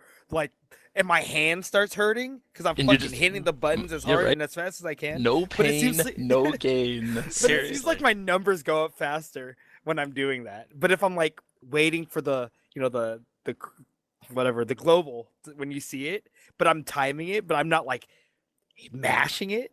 It feels makes like you it's feel. yeah, It makes you feel so basic. right. When I'm like The methodical 1, two, 1, 2, three, 1. yeah. That just doesn't feel right. Like if you're not like 1, 1, 1, 1, 2, 2, 2, 3, 3, you don't feel like you're doing anything. Yeah, Okay, I mean, thought that was just me. no, man, that's No, it's everybody. I mean, No, I it's agree a with what you said. shame. I totally It's a do. shame that that is the case because, I mean, I can rewind just a little bit, like to the Duty Finder thing. It's like, how many times do you get to actually chat? You don't. You don't. Because you're busy fucking 1-1-1-1-1ing or 2-2-2-2-2ing or you know what I mean? Well, like, you guys can even hear me what with the like fuck are you? I won't even talk on TeamSpeak because I'm pressing buttons and Yeah, I'm you push to don't. talk because I need to press my Yeah, buttons. no, that's exactly it. It's like it's really hard, So like, people blame Duty Finder for server things, but it's like, fuck, man, you join your Party Finder and no one talks because, well, not because no one wants to talk, but because no one can. Straight the up, last no time one can. I actually got a really good group. The one who carried my brother through all 6 of the 7 of the EX primals. Nice. We had time to talk because it's face roll content at this point. And we're joking around and like when we wiped the twisters, it was hilarious. But we had time to be like, okay, twisters, just start spinning your WASD, and just, but like we had time to do that, and it was actually made it really fun to be like to talk while you're doing shit. Right. Because in those situations, right, you can actually, I think there was a video of this, by the way. It was a turn 5 auto attack only, Serious? I need to watch that. What? Oh my god. and they pretty much beat it faster than people were beating it at 90 and doing, you know what I mean? Like, they basically only did stuns for the Dread Knight that dropped in the middle. Anyway, regardless of it, it's like that content is so outdated and you outgear it so much now that even when you just auto attack, you're putting out more damage than is necessary to beat it. Crazy. Well, Therefore, you can do that kind of stuff. But there's no fucking way that you're going to be doing Savage, Alex Savage in any of the phases and just be like, yeah, man, so like, what did you eat today? Or, how about that Star Wars movie? Or like, hey girl, you want to hit me up on Skype and we can fucking sex chat or some shit? Like, you can't even do that kind of shit. Wow, bro. Let me beat these buttons while I beat my meat. That's right. Fucking Like, God. I really don't know what people say because you don't actually get to see what anyone says. So I'm just making shit up. Because So the point of MMOs is to be friggin' social, right? I mean, And if I didn't want to play you MMO, I'd can. be playing friggin' I'd be grinding the shit out like this Gaia, trying to get level 9999 on all my different That's- classes, right? Right? Or I don't know, fucking play some other single player game or some, fucking practice your Street Fighter. Yeah, I'd be in training room or Jeez. something. Exactly. Mm-hmm. Yeah, I think that in this terms of busy work, yeah, you're right. I think it does get in the way of a lot of things. It's really busy. I don't think that making everybody have that busy work was the right answer. Well, I See, get what I- they're going for. It makes for more I'm- interactivity for the class, but it detracts so much from the social aspect that you have to relegate the social aspect to out of dungeon. well, Do you remember when people were mad well, that I the was- GCD is like 2.5 instead Yeah, of I know. 1.5 like WoW is? Wow, yeah. And there are ones that have one. Yeah. It's but what I was saying, man. is it's not like Dragoon got any more busy. They You just know, have to pay attention more. You still have to push all the buttons every 2.5 seconds or less, regardless of if you have Blood of the Dragon up or not. It's not like, oh, I didn't have Blood of the Dragon up. Let me be able to be social and type. And the monks were the only ones who were like, go fuck yourselves, like, being super angry in the corner. No, everyone from 2.0 onwards has been like that. It's just now you have to pay more attention to different things as black mage, as whatever. There wasn't a time when you could just chill and not do anything, unless of course it was in the middle of a transition phase where no one was doing anything. So it's not the neural links in turn 5. Yeah, it's not like they gave busy work to someone. I'm not saying they gave anybody anything. I agree what you're saying. I see what you're saying. I'm just saying that there's a level of class complexity and a level of tedium that needs to be balanced. And the tedium that monks suffered in 2.0, rather than alleviating that, they extended it worse. And they made it worse for monks. Oh, did they? Because even while we're dodging, we have to form change. So like, let's, boot shine, snap punch, true strike, right? Now if I do boot shine and I have to dodge, I'm not pressing true strike, I'm pressing form shift, and then I'm running back in and then doing true strike. And then if I'm not if I'm in the right form, then I'm charging chakra stacks. Yeah. So it basically becomes you can't dodge and press nothing. It's dodge while pressing a GCD. Yep. I'm always pressing a GCD at all times as a monk. There's literally not a time where I'm not pressing a button. Otherwise, I'm not doing it right. And that is the correct sort of mindset to have as a DPS. That GCD has to be rolling. What was I saying, Jeff, before when we were talking that one night? I was like, playing a DPS class to the maximum capacity is just like playing an instrument. You have to press the right notes in the right orders to make a song. If nobody knows what song you're playing, that's right. That means you're not playing the right song. And that reflects in your DPS. Well, like I said, in terms of tedium, yeah, you have to dodge and push all those buttons, but people like Black Mage, if they a Swift Cast, yeah, but then they have to move out of Enochian because of mechanics. It's bullshit like that I'm kind of getting to. Spam Scathe. I totally understand. It's Swift Cast and Scathe, man. It's like, it may not be optimal as if you weren't moving. Well, actually, in what you're doing, it is optimal because the unoptimal option is to move and do nothing.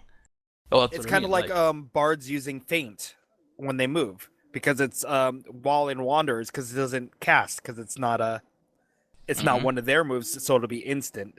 So they can actually run and use feint. That's interesting. To keep DPS up when they're in Wanderers. Is it Wanderers Minuet?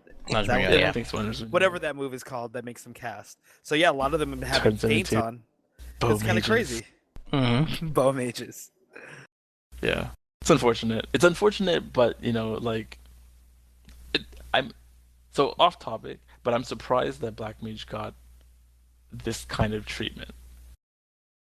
Why is that? Well, because and this is back to 11. Because in 11, what was the dude's name? It was the same Tanaka, right? Oh, yeah, that guy. He was a big samurai fan, so guess which job was OP for a huge part, read 5 years of like Final Fantasy 11 lifetime. Like the only thing they couldn't do was like heal. Actually, they could heal. Oh god, what if they sub dancer? No, you sub dancer with the 5-hit katana. Oh jeez, yeah, that's right. So right, and they could heal with that. so basically, samurai was like the most OP job in the world for a very, very, very, very long time, and everyone was just like, really, Tanaka, and it was unnecessarily so. It was just like they were OP, and the next patch they got more buffs, and the next patch they got more buff. Just stupid shit like that was like, what the fuck? So, Yoshida is a Mr. fucking Black Mage dude, right? And all of a sudden, Black Mage, I mean, I don't want to say gets the shaft, because, Black Mages when played real well are fucking ridiculous. Amazing. Holy shit, right? But but it's really hard to play, you know. Meanwhile, Samurai was like sit there, wait until you hit five things, and like push one button to weapon skill, and boom, you just did a whole boatload of damage. Rinse and repeat until things dead. Plus you're tanking. Plus, you're tanking. Yeah, Yeah. and so it's like it was just ridiculous in 11 Samurais. Uh, so you know, this huge level of complexity for Black Mage was, for me at least, completely unexpected. But do black mages like it or not? I don't know. My friend switched to Black Mage in my static, and the more he plays it, the like he literally just said in one of my streams, he's like, you know, the more I play this class, the more I really like it because he's pushing out huge ass fucking numbers. Like So you get 30, the credit, you get the satisfaction of getting like blowing the fuck out of stuff. you know, it's what like 3200 damage opener in Jesus in S3S. Christ! You know, like we're doing The only Alex job I 3. know that does like that big of a burst is like friggin' machinists. Yeah. Yeah.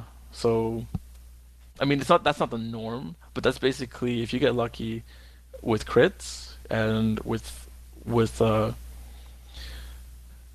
with teammates like dragoons and Yep, and litany and ninjas. shit. So you have litany, you have foes requiem, you have trick attack on the boss. You know, your opener could very well reach those really high damage numbers. Quite frequently, rather. Yeah. Anyway, like moving along, like it's completely huge off topic subject. No, I think it was a fair no segue. I mean, it makes a lot of sense. Everything is not busy work. Everything is busy work, depending on how you look at it. It's. I still don't agree that making everybody have to deal with that tedium was the correct choice, but that's just me. Well, I don't DPS because I can't pay attention to that kind of shit. Yeah, seriously. I have to pay attention to other things, and I'd much rather pay attention to those other things than like my 15 billion dots and my like 4,000 cooldowns. Actually, on that subject, let's talk Machinist for a hot second. Sure. 19 off global cooldowns, and a need to watch a proc monitor. I will look at my bars more than I actually look at bosses anymore. That's probably why terrible. my brother is just like, because he plays on PS4 and he's just like, is there like a way I can macro something without losing damage? And I'm like, no, but he's like, I have so many buttons, and I'm like, that sucks. There are times where you're so attentive to maintaining that level of DPS because unfortunately, classes that are proc dependent like Bard and Machinist, you have to pay attention to those kind of things, and because it's not super apparent, I end up taking a lot more damage than I probably should. A lot more damage. So therein lies. So, but it's not impossible because people are doing it. Oh no, it's not right? impossible. So therein lies the skill gap between, I guess, you and someone who's been like, for example, I don't know, raiding at a top tier level And doing it longer than I have. That's true. You know, they just sort of like know, but there's things that you do for yourself to lend to the ease of seeing those things changing UI, for example. Like as a healer, for example, I'm staring at health bars all the time, more than the boss. Things like that. So, I understand where you're coming from when you say I stare at my bars more than I stare at the boss. Yeah. Like, as a healer, I actually moved my party menu to the right of my character, so I actually look at the bars and can still see the field. At the same time? Yeah. Yeah. I see the utility in that. I really do. But I can't stand the game when there's something... Me too. So I don't, and then I just sort of train, like, knowing my limitation, I train myself to, use peripheral vision a lot more than I should. Or rather, a lot more than I normally do, I guess. I don't know. But, it's playing the game the way you want to play, and knowing the limitations, and working around them is how I do. Fair. And for me, I can't DPS. I straight up can't. Well, I mean, like I can do terrible DPS, but I don't want to because that's Because why you would want to do good or not at all, right? yeah, it's 100 or 0, or it's 100 or not at all, right? So Mm-hmm. I'd Because I rather... want it all or nothing at all. Yeah. That's right. All right, let's get this So- last point then. So glad Cal is not here to berate us. She can't yell at us. You're not the boss of me now. You're not the boss of me. Oh, good lord. So the last point that he makes, he references a couple 4Gamer interviews where he says, quote, nothing is changing. There were talks about from 4Gamer asking questions about things that we've asked about, like alternate advancement in terms of skills. Where, remember the materia system we talked about and how we were talking about how maybe it can have reduction on cooldown or give us ability to adjust our skills so we're a little more individualistic, or the fact that you're able to kind of adjust gear, things like that. Apparently Yoshi knocked both of those items down in this interview. Right, that 4Gamer interview. I remember reading that. So this person's mentality, and like I said, this is hyperbole to the extreme, is that, quote, nothing is changing ever in this game again. I doubt that. Yeah. I don't think that that is an accurate statement. I do, however, feel that there will be minor tweaks here and there, but for the majority, we're going to see this mentality continue for quite some time, and I think it's derived of Square Enix's fear of failure. 1.0 crashed and burned hard. And then with the advent of 2.0, they found a formula that seemed to work for them. And now they have a great deal of subscribers that they're beholden to. I don't foresee them changing that mentality anytime soon. But for the sake of longevity, I think there'll be variations within those patch contents. But that is probably further down the line than we expect. I don't see them changing unless there's a need to. People can bitch, but we're still playing the game. Yeah, I'm playing right now. You speak, yeah, we're all logged in, right? But you speak more with your subscription. Mm-hmm. And I'm not telling people to fucking unsub now, but if there is a lull in the subscription base, right? Shit has to change. And it's not until then, at the very latest, that they're going to change things that people really wanted. I don't know. I don't know what else to say about that. Like, nothing's going to change in the foreseeable future, right? Nothing's going to change drastically, for sure, in the foreseeable future. But he already said that they're trying to revamp Diadem, therefore something is changing, right? You can't expect, I mean, you can expect it, but you can't really think that they're going to change every fucking system, every patch. No, they can't. So it's going to be one system this patch, another system next year, another system next year after that, or something along the lines of this. I'm personally expecting it to be more along the Blizzard mentality of any changes that are major, like truly ground-shaking, are expansion changes. Yeah. And I have a feeling that, since we already know there's a FanFest coming up, and we already know they said they would not hold another FanFest until they had major news to announce, that there's an expansion coming sometime in 2017. Okay.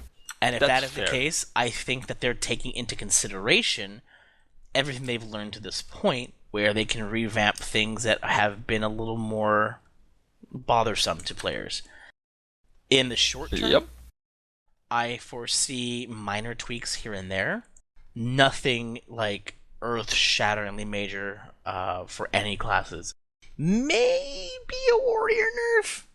Maybe? No. I think Maybe? they should. You know what I said? Actually, here's the thing. I was just talking about this with a friend of mine earlier, because he's like, I'm really fucking tired of out DPSing DPS on my warrior. No, it's not because warrior is OP. If I was playing a DPS at 100% of the proficiency that I can play my warrior, I would be beating myself on that DPS. Yep. End of story. It's not warrior's OP, therefore it's better than all of the DPS. It's I beat this guy, but it's not because warrior is good. It's because that guy's bad. It's a little bit of both, I think, honestly. I mean, to be fair, like you can't. Okay, well that end, like if you're overgearing the other dude, that's another good thing. At equal gear levels, I totally agree. Yes. Well, that's okay, but anyone who's overgeared than you, who's really proficient in like say for example you on your machinist, if you were all 210 and you were facing a machine or a dragoon for example who was wearing I don't know I white blow him out of the water. and you blow him out of the water, does that mean machinist is OP? No, that's not the point that I'm trying to make though. Is that comparatively the way the dungeons and everything have been created is that warrior is far and away the best tank, hands down. It's not really a question right now. And why? The question comes: do the devs have two choices? A, make more content that is more geared toward Paladin or Dark Knight. That's the inaccurate choice. Actually, they have three choices technically. That's the inaccurate choice because if they do that, that means that they're basically shunning the warrior, and that's not appropriate. You end up with what happened with Alex and everything that happened with the early patches of 3.0. Or you can buff the rest of the tank class to kind of be up on that level of warrior as well. The third option is to nerf warrior, and I was saying that mostly as a joke because they're kind of like the giggle class. But I think that they need to do. Okay, well, I wanna ask why is warrior the most optimal? And you're said for dungeons, right? Like. Oh no, I'm talking about rating included. Okay, rating included or rating exclusively? If you want to talk rating exclusively, it's going to be completely dependent upon the mechanics of the raid. That's what determines your best. And by raid, really, I just mean Alex Savage because that's the only raid. Yeah, exactly. So if you're doing A4, do you really want a paladin there? No. You want a dark, right? Well, I mean, this has been discussed by so many different communities. It's basically because Paladin has Paladin's strongest point doesn't exist in any or most of Savage. Correct. So, and that's kind of the point that I was mostly getting to through a joke. Right. But if you create content that is skewed toward one of the three tanks, that tank takes highlight. That's just how it is. Didn't we talk about this? I don't know Yes. if we talked about this or if it was because I was listening to someone else. But it's just this patch. Oh no, sorry, not this patch. Because they had new classes introduced, they tailored this content towards those classes. I said those right. words. You said that, yeah. So it makes sense to me that as a byproduct of highlighting the new whatever classes, they kind of pushed Paladin. I mean, it's shitty that that's happening, but the fix is relatively simple, and I think they've apologized enough for Savage for that. I think they should just show us next patch that they've learned. Yeah. Like I said, I was more saying that as an offhand kind of like snide joke, because something needs to change with some of the classes. I am never the person to say that there should be a nerf. I'd rather all classes get brought up to a level. That's how I think. That's for sure. They also, I believe they also said, like, as in Square Enix have also said things like that. Like, they don't really enjoy nerfing, so they'd rather try to do something along the lines of bringing everyone else back up. Correct. Have they ever done like a drastic nerf to any classes? No, they've only done buffs. Right. Only a drastic buff. They've only so a lot of the nerfs were a little bit of because of like unbalanced bullshit. Holy used to do much more damage. LOL. And Flare. No. Holy got nerfed twice. Flare only got nerfed once, I believe, maybe twice actually. Now that I think about it, but no, Flare got nerfed as a byproduct of something else. Like you couldn't like quadruple flare or some crap like that because of a weird. Oh, tick, that's right. MP The- tick the- or some yeah. shit. Yeah, and that really only affected flare as far as I know. But I'm not a black mage. I wasn't a black mage at the time. But like quad flare was a thing, and they nerfed it down to triple flare. Uh, but Holy used to do what was it, like 500 potency or some shit like that? I want to say Some AoE ridiculous fell number. cleave, fucking ridiculous. And then they nerfed it. Actually no, uh, I think Holy got nerfed 3 times. Holy got a visual nerf. I think it used to be way brighter. Then they turned it down, and then they turned down the damage, and then most recently they turned down the damage again to multiple monsters. But they've done small things like that for nerfs. But like Warrior has been a huge work in progress ever since 2.1. Because 2.0 to 2.1, Warrior was pretty trash. Yep. Like it was just a really hard. It was a really hard to play paladin. So now this comes to the one of the points in this guy's thread was they say everything was working as intended, but then they changed stuff. That's pretty standard to save face for a company. Oh no, that's what we meant to do. Stealth nerf that, stealth fix that. Except they have tried to avoid the stealth fixes. Eventually they'll own up when they realize that it is out of hand. Wait, stealth fixes? I'm pretty sure they also said that they were against. I mean, what do you mean by stealth? Like not even. No. I'm not documenting saying it? that 14 has ever done that. I'm talking about okay. devs as a whole. Like every yeah, game yeah, in yeah. existence. And they'll say, oh 'Cause- yeah, that's working as intended, and all of a sudden you come up with a stealth or nerf or buff. Yeah. No, This I game, agree. this game, they try and avoid that, so they at least own up to it down the line. But for the first like patch or so, where people are complaining, oh no, that's working as intended. That's how it's supposed to be. Like, remember how the people complaining about Warriors in 2.0? Oh no, Warriors are fine. Warriors are great. Warriors are a great class. You just need to learn to use it better. And then all of a sudden, Warriors get all these buffs. That And is that's so true. admission That's of the exactly fact it. that they were doing it wrong. Because people were like, why the fuck would you Warrior at all? And Yoshida was like, we beat turn 5 with Warriors in our dev team, blah blah blah. And then all of a sudden, super fucking Warrior buff. And then like the whole thing with the Dragoon jumps. Oh yeah, that's right. And Those have been fixed animation like 4 lock. times. Animation lock for Dragoon jumps. I mean, it's still a thing, animation lock for Dragoon jumps, but it used to be much worse. So I don't know. I mean, they haven't really nerfed anything to the point where it's like, this sucks. Right. You know, Bane got nerfed. It used to be everyone. Now it's...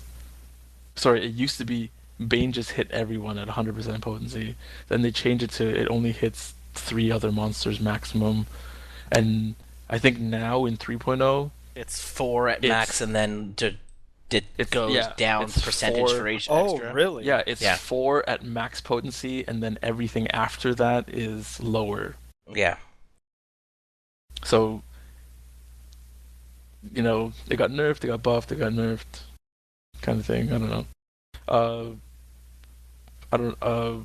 I think off the top of my head, that's really it. I don't really care because the game isn't really balanced, and they need to balance it some way, shape, or form. It's probably going to be in the form of a little bit of both content change and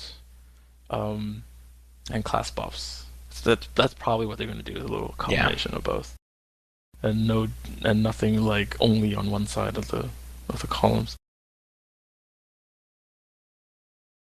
So yeah, that is all 7 points of this massively long dissertation. Wow. That was a lot to digest, and we cut out so much shit. Yeah, he kind of went on. Yeah, then he goes and rants about blah blah blah and the journey and the end game and the blah blah. Okay, I get it. You made your point, and like I said, the underlying points I don't want to refute.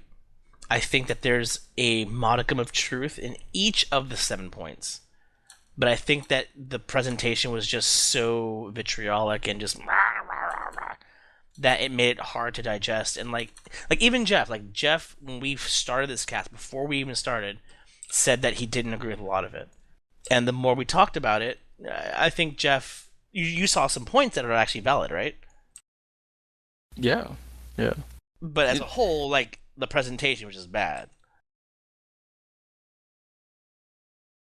Just emotions everywhere. Yeah, and I get it. You're invested, blah blah blah blah blah. But yeah, no, it was a something. Man, I don't know if I'm invested. Like, I don't know. Maybe I am. Maybe I'm not. We do this podcast. I guess that's I am. Pretty high investment, dude. You think about this game more than you actually care to. Admit it. You love it. You love it. Love-hate relationship. Well, doing the podcast actually is part of my motivation to keep playing the game too. For sure. Mine too. For sure.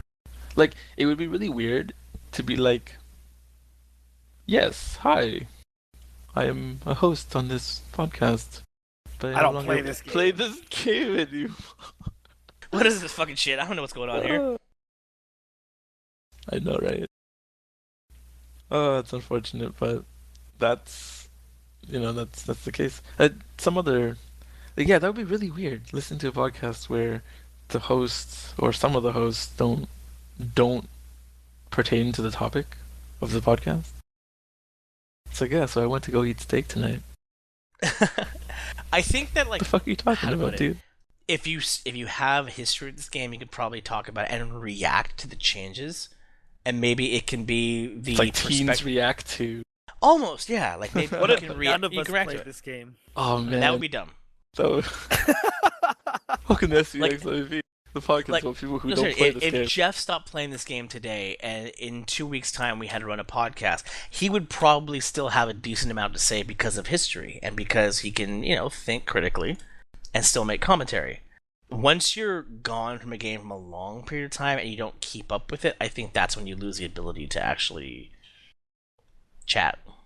That's true. And, I mean, a long period could even just be like a patch, Oh, the people take a break between patches? like say you farmed the endgame content that gets released on the even patch before the odd patch comes out. So 3.0 comes out, you're like farming A4 like the week it comes out or the second week or whatever, and like everyone in your group has gotten everything, and you're like, this is boring, it sucks, and you decide to take a break for a long time. 3.1 comes out, you have nothing to do because 3.1's the mid-tier content, right? So what would you be doing? Farming A4, the same thing. So you'd be gone. So you'd be gone for a good solid, almost 6 months. I mean, more if he's 3.0, obviously, but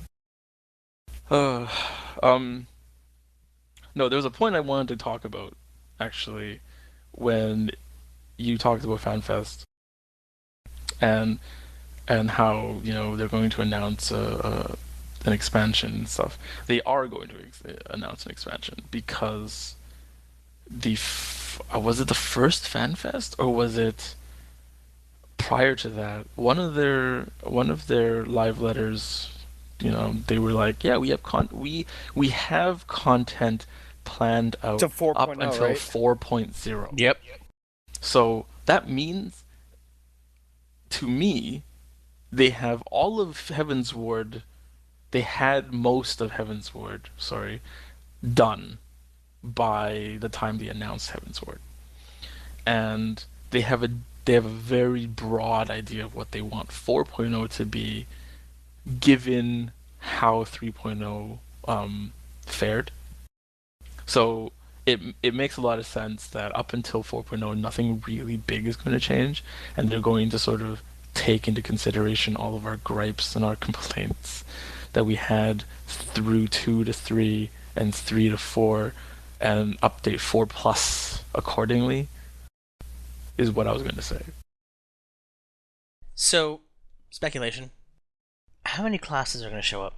None. I hope At zero. FanFest? I hope zero for 4.0 period. It won't be 0. Fuck, I'm so. That's such It's a going to be pain in 1. the It's ass. going to be 1 to 2. Right, run 1 to 2. One of them's gonna be Samurai. And they've already kind of hinted at Red Mage. Okay, then we're done. Red and Samurai. We just, easy, done. Speculation complete. Well, I mean, is it complete? I mean, the thing is that I was wondering, they had mentioned that the 3 classes they put out for Heavensward was too much. And I hope it's just one. Well, that's what I'm curious of. Is it going to be 1 or is it going to be 2? Because the speculations for Samurai and Red Mage both came out of that New Year's event. The anniversary Where event, where they opened the folder and scrolled Yeah. through Samurai by accident. No. Or- The anniversary event where you went to this 86th floor or whatever. Oh, Remember? no, And then I you don't- you talked to Yoshi and all of them, and they were all like in game, like thanking you. Oh, There were that- hints to Red Mage and Samurai there. Oh, okay. Well, there was. Also, you- Doom do you- Train. Do you, yes? Do you remember the live event? I don't know if it was a live letter. It was a where panel they- at FanFest. Was it a panel at one of the fans? Yeah, because he was trying to put on Shima's theme, and he actually scrolled it past Samurai. He scrolled past Samurai. Yes, Wait, because what? Really? So Yeah. Silken was trying to play the his Leviathan theme that had the original- female theme. Yeah, the original Leviathan theme. So he was trying to find it, but when he was scrolling on screen, he passed by Samurai. So everyone was like, "Oh shit, Samurai's coming!" But Yeah. it didn't show for 3.0. Like they didn't open the Samurai folder, but there was a folder called Samurai. But didn't they also say that like they had to decide between Dark Knight or Samurai, and they picked Dark Knight because they already fit- put a Far Eastern class with Correct, Ninja? and it fit better with Ishgard. Oh, for sure, for sure. If you think about it, leading up to 3.0, they added 4 classes. Yeah. Yeah, well, Fucking right? 'Cause- Arcanist, Ninja, fucking Dark Knight. Oh shit. Oh, okay, yeah, Arcanist. Sorry, I forgot about Arcanist. Because that was brand new when 2.0 dropped. came out. So they added 5 classes between the first and between the release and wow, just wow. Yeah, that's just insanity. Which is why I don't want a new class in the next expansion. There will be. There's no way around that. You know? They've already said they're gonna have 1 or 2. Like, we already talk about class imbalances now. It's just balancing gets harder and harder the more you have to balance. So, kind of not what I want them to waste their time on. I just hope I don't have like 20 new abilities. Oh, I know, right? It's Shit, even 5 will be too much. I don't want any new abilities. or if that's the case, I want abilities that replace abilities. Thank you. Yes. I want something like Fellcleave Inner Beast where I don't use both, it's one or the other. So I don't have to I don't have to add buttons to my heart. Like can you imagine if we go at this rate? You're just going 10 hotbars won't be enough. But then what happens when you do level know. sync stuff? Well, then you use the lower level version, right? Like, say they replace Bootshine with, I don't know what else, but they replace Bootshine with Bootshine 2. Let's put it that way. And at 70 plus, assuming 70 is the 4.0 cap, right? Your rotation uses Bootshine 2 and not Bootshine 1 at all because Bootshine 2 That makes replaces sense. it. So you can not have it on your bar at all, or I don't know, maybe it changes because your level Of a passive trait or something makes Yeah. it does something. Yeah. a trait, because we have traits like that already, like enhanced boot shine, not literally, but we have enhanced blood for blood, for example, right? So you could have enhanced boot shine or enhanced inner beast or enhanced whatever that you would get between 60 to 70 or 70 to 80, and so on and so forth. I think that would be much better, just to sort of like, and the animation's different, And maybe one like big skill at like 70. Yeah, maybe. I don't know. One extra button. Yeah, exactly. Machinists get 4. Oh no, no more for Machinist. I can't do anymore. Yeah. I've almost got 3 bars filled. I'm no. I'm on the cusp of switching to keyboard mouse. Not yet, but I think you should. I'm considering. I'm considering it. I do a hybrid play right now. It's kind of weird. That's what I do right now too. Actually, who was it? Someone commented on it because they were watching me cure. Oh, someone was like, "So how does like playing with a gamepad and a because like I use my mouse to put shit on the floor like Sacred Soil, etc. Or Asylum, I guess in this case, and it's just like you see me using my controller because my UI has a cross-hop bar, but lo and behold, friggin' you see the mouse moving around to play shit, and it's just like, whoa. So it's like super bizarre, but I learned to do it. I might. It's like I said, I might like because of that, I might just switch to keyboard, but it depends on if I get a better keyboard. I've said this before. My D is sticky. Please laugh. Ha ha ha ha. La la la. Well, like I use my my stances on my keyboard because I don't think they need to be on my fucking controller. Right, those are not things you fucking do all the time. You don't stand stance all the time, and there's very specific places where you stand stance. So mine are on my controller too. I mean, you can see it in my UI. Actually, I'm really curious to see other people's UIs. Maybe I should ask on Twitter, just be like, hey, show us your UI. No, we should actually. I love tweaking my UI. It's super fun. Yeah. Like I've had mine very similar to how it was back in like WoW and Guild Wars and all that. So it's kind of that's why I do it. But I would love to see like more clean UIs. For sure. Me too. I try to keep mine as clean as possible. But yeah. I guess we should start wrapping this bad boy up. No.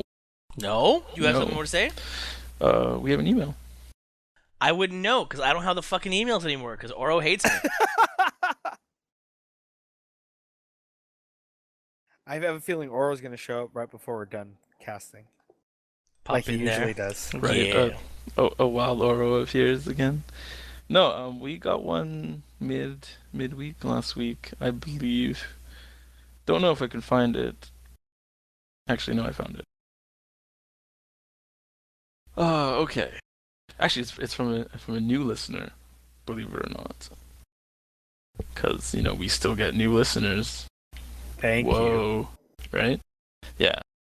So it's by, let's see, who is this guy? I don't want to say his real name. Derpy McFlip of the Zolaris server.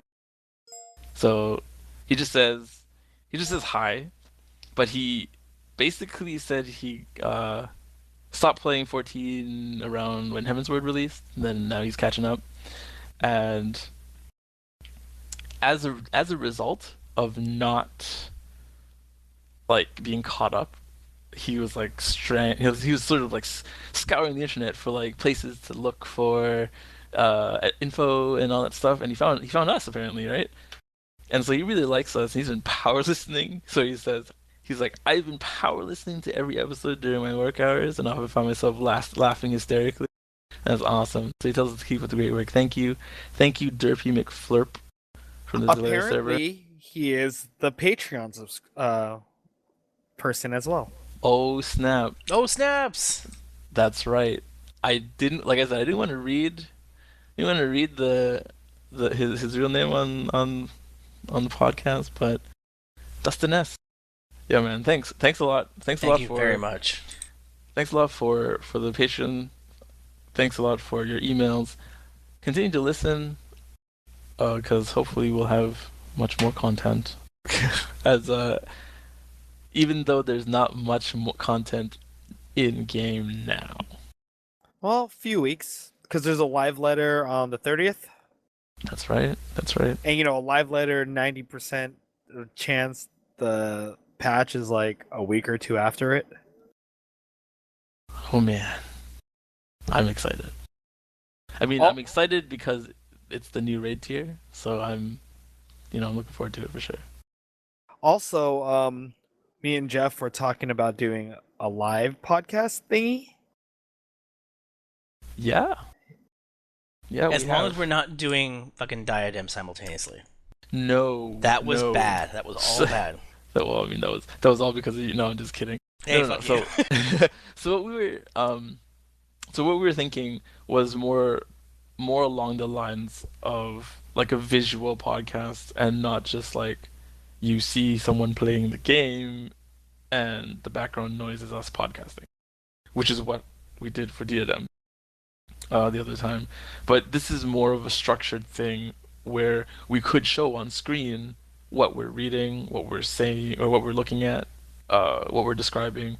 And so instead of I don't know how to. Okay, so was it last episode that we were talking about the Titan unreleased video? Yeah. So instead of sitting there and like describing it verbally in super vivid detail to our listeners, we could just be like, we could just watch it and have our you live could, reactions. and you could And then like watch pause a- it and be like, look at this. You could You see watch that along. there? Yes, exactly. Or we could show you the Reddit thread that we're in and just sort of highlight our points in it, things like that. Would be what we are trying to do better. And these were just ideas that these were like 5 AM ideas from me and Joe. Because that's all we do. We talk shop. Also, happy birthday, because Joe just turned 21 for the nth number of times. Yeah, the 11th time. Wow. So that all happened in the last couple. That all happened between the last podcast and this podcast. Yeah. All right. So I think now we can wrap up. Okay, so unfortunately, because I don't have access to the emails, I don't actually know what our current email is. So does someone actually know what that is? Oh, okay. No, I'm not fucking around. Like, No, Oro no, needs to get his shit down. No, Fix my shit, Oro. I will. Okay, I could do it. So, Go. so if you want to reach us, You guys fail, okay? Fuck. Hey, I have not gotten emails in like 3 months, I'm and I've told Oro twice. I I thought will- He's a busy fixed man. it. a wild Calera appears. Okay, so I got it. if you got it, Yeah, I We got got it. sure. Yeah, I Okay. know. You're I know scaring all of away that listeners. stuff. Stop it. Okay, I'm gonna go back. You should rest, Kala. Yeah, because my voice sounds really awful. See, so So what you you don't guys even don't sa- know is the entire time she was actually listening to make sure we weren't too stupid for you guys. She was trying to be like mommy in the background. there were times where I wanted to interject, and I'm like, no, I'm gonna be a good mom, and I'm gonna just sit back here. And then those times, I had a keyboard in my hand, and I was banging it against my head, going, "What the fuck are they doing?" It was great. I was watching your little commentary in TeamSpeak, and I was like, "Oh yeah, this is fun." Me. Oh, fuck you guys. Just wait till I get back and I'm healthy again. I'm gonna come get you. No. I encourage you, Tiny. Plot twist. That's actually Joe trying to sound like a sick Calera. Shut the fuck up. I'm gonna beat the fuck out of you all. Notice Just how wait. it's March still is only coming. 3 people talking. Just saying, guys. Yep. Alright. Anyway. I'm gonna let Jeff take care of it. Okay, so you can reach us in various different ways. So first off, we have Twitter, and our Twitter account is at SBXIV. We have an email address, which is podcast@sequencebreak.com. We also have a YouTube channel, which we don't have a short URL for, so you can search for Sequence Break, and it's right there. It should be the first thing now. We link to it on our website at sequencebreak.com. if you would like to if you would like to help us out, please, we have a Patreon, and that's patreon.com/x. Is that sequence break? It's sequence. No, it's SBXIV. Yes. So Patreon/SBXIV, and we appreciate all the support you guys give us. I mean, you don't have to donate. Just listen and tell your friends about us. You know, tell your family, your FC, your link shells. If you enjoy us, if you don't, tell them anyway. No, because you know we'd like to make a show that is enjoyable for everybody. Personally, though, I have a Twitter and I have a Twitch. Oh, actually, we also have a Twitch, and it's twitch.tv/sequencebreak, and we try to stream whenever we can. I try to stream when I have raids. I definitely will tweet when I'm going to stream. Cirri has traditionally streamed whenever he felt like it, and also Joe has streamed with our common guest Dark Schneider. So please subscribe, and you can get email notifications that way too. So for me personally, I have Twitch and Twitter. It's really just Jeff Really, JEFFRLY. So Cirri? I am Cirrisian, CIRRISIAN. You can find me on Twitch and Twitter under both of those names. Yeah, that's pretty much it. Thank you very much if you are a Patreon subscriber. If you are not a Patreon subscriber, the question is, why are you not? Come love us. Come be one with us. We'll take care of you. We love you. Thank you. Alrighty. And I think Joe is not. I'm here. Oh, he's back. You're back. I never left. Oh. I was doing my Kala impression. I thought That's right. I thought your throat hurt too much and you couldn't talk. But you can find me on Twitter, J0SHIMITSU. I actually have been uploading more videos on my YouTube, and those will all be posted on my Twitter as well. So you'll see the karaoke videos for my birthday, and I have all them all timed out to be released a few each day. Oh, snap. So you can watch those. Forward to that. I also do a vlog that comes out every 3-4 days. So there's also that. And my Street Fighter, I finally uploaded my beta matches, and those will be coming out in the next week. So Very nice. Very nice. Yeah.